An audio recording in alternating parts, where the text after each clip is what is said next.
अगर तुम ये सोच रहे हो कि ये वीडियो तुम्हें एंटरटेन करेगी तो भाई मैं कह रहा हूँ इसे यहीं छोड़ दे। लेकिन अगर तुम इस मकसद से आए हो कि ये वीडियो तुम्हें मोटिवेट करेगी तो तुम्हारा भाई गारंटी देता है तुम्हें मोटिवेट करने की, बशर्ते इसे पूरी देखना। और फिर भी वीडियो अच्छी ना लगे तो खुले मन से डिसलाइक मारना, लेकिन अगर अच्छी लगे तो लाइक और सब्सक्राइब करके ही जाना। आज सबसे बड़ी प्रॉब्लम्स हमारे साथ पता है क्या है? हम लोग पढ़ाई में टॉपर्स तो बनना चाहते हैं, लेकिन हम लोगों को टॉपर्स की पहचान ही नहीं है। नहीं, क्लास या एग्जाम में हाईएस्ट मार्क्स ले आया तो बंदा टॉपर्स। अरे नहीं यार, जब तुम स्कूल या कॉलेज से पास आउट होने के 3-4 साल बाद अपने दोस्तों से मिलोगे तब तुम्हें हैरानी होगी, जिसे हम असल में टॉपर समझते थे वो तो बस एक ऑर्डिनरी बंदा निकला। और जिस बंदे पर साला किसी ने ध्यान ही नहीं दिया वो बंदा झंडे गाड़ के बैठा होगा। क्यों? क्योंकि हम लोगों ने ज्यादा मार्क्स लाने वालों को टॉपर समझने की गलत सोच बना रखी है। अब मुझे ये बताओ, लास्ट बेंच पर बैठने वाला बंदा जो एवरेज नंबरों से पास होता है लेकिन किताबों से समझता है रट्टा मारने की बजाय, भले ही उसके आंसर शीट में लिखे हुए आंसर्स किताबों के आंसर से डिट्टो मैच नहीं होते मगर मीनिंग सेम है, तो क्या वो बंदा टॉपर्स नहीं बन सकता? पता है हमारी एजुकेशन सिस्टम की सबसे बड़ी प्रॉब्लम्स क्या है? यहाँ केस स्टडी नहीं होती, सिर्फ डेफिनेशंस को याद करो। थ्योरी थ्योरी थ्योरी, हमें रोबोट्स बनाया जा रहा है। हाइड्रोक्लोरिक एसिड से हाथ जलता है, क्यों जलता है? क्योंकि किताबों में ऐसा लिखा है। सर किताबों में ऐसा किस बेस पर लिखा है? अब तुम टीचर से जुबान चलाओगे? 50 फट्टू स्टूडेंट्स में से एक हिम्मत करके पूछे तो उसे जुबान चलाने के जुर्म में डांट कर बैठा दिया जाता है। बाकी बच्चे की क्यूरियोसिटी और कॉन्फिडेंस का क्या? खत्म, दी एंड।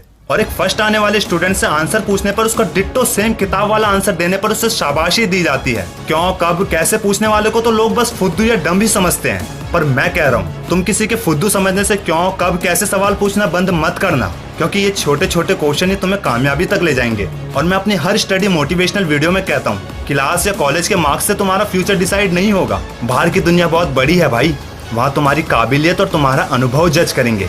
क्या खूब कहा है किसी ने, a single piece of paper can not decide our future. और एक बात भाई, इंटेलिजेंट बंदा वो होता है जिसका IQ ज्यादा होता है, और ये साइंटिफिकली प्रूव्ड है। क्लास में फर्स्ट आने वाले स्टूडेंट्स से ज्यादा IQ एवरेज स्टूडेंट्स का होता है। मैं ये बिल्कुल नहीं कह रहा कि तुम क्लास में फर्स्ट आना जानबूझकर छोड़ दो। अरे जो पढ़ रहे हो उसे समझो और फिर एग्जाम में जितना समझ में आया उसे लिखो। फर्स्ट आना या सिर्फ पास होना ये नियति पे छोड़ दो। मेरा यकीन मानो, ज्यादा शीट भरने से ये बिल्कुल साबित नहीं होता कि वो बंदा इंटेलिजेंट है।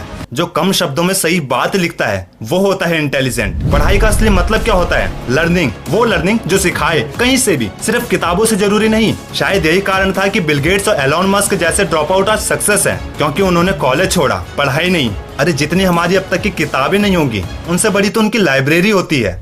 विंडो कंपनी का CEO सत्य नडेला महीने में 10-12 दिन तो अपनी लाइब्रेरी में पढ़ते पढ़ते जमीन पर सो जाता है, और हम सोचते हैं ये लोग अपनी लग्जरी कमरे में AC चलाकर आराम से सोते होंगे।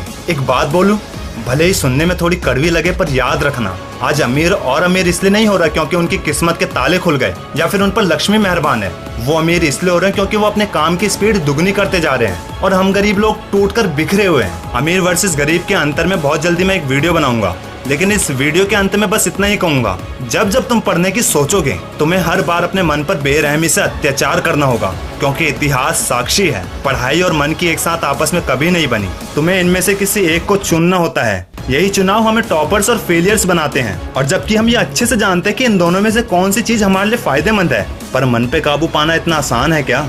लेकिन एक तरीका है जब तुम मन को साथ रखकर पढ़ाई कर सकते हो, अगर तुम्हें पढ़ाई से प्यार हो जाए तब। वरना तुम्हें तो ये भी नहीं पता होगा कि जब रात को तुम फेसबुक और व्हाट्सएप मन लगाकर चला रहे होते हो तब तुम्हारा ही कोई दोस्त किताबों में मन लगाकर पढ़ रहा होता है। इसलिए जब तक तुम पढ़ाई को एक जिम्मेदारी समझते रहोगे तब तक तुम कुछ बड़ा नहीं उखाड़ सकते। लेकिन जिस दिन तुमने पढ़ाई को अपना मनोरंजन का हिस्सा मान लिया उस दिन तुम ऑर्डिनरी स्टूडेंट से एक्स्ट्रा ऑर्डिनरी स्टूडेंट बन जाओगे। लेकिन इस बात का रिजल्ट कॉलेज या स्कूल के रिजल्ट से मेजर मत करना, क्योंकि तुम उस एक बंदे में से होंगे जिसे 4 साल बाद जब तुम्हारे दोस्त सक्सेस होता देख यही कहेंगे, हम जिसे क्लास में टॉपर समझते थे वो तो ऑर्डिनरी निकली, और तुझ पर किसी ने ध्यान नहीं दिया तो तू झंडे गाड़ के बैठा हुआ है। वीडियो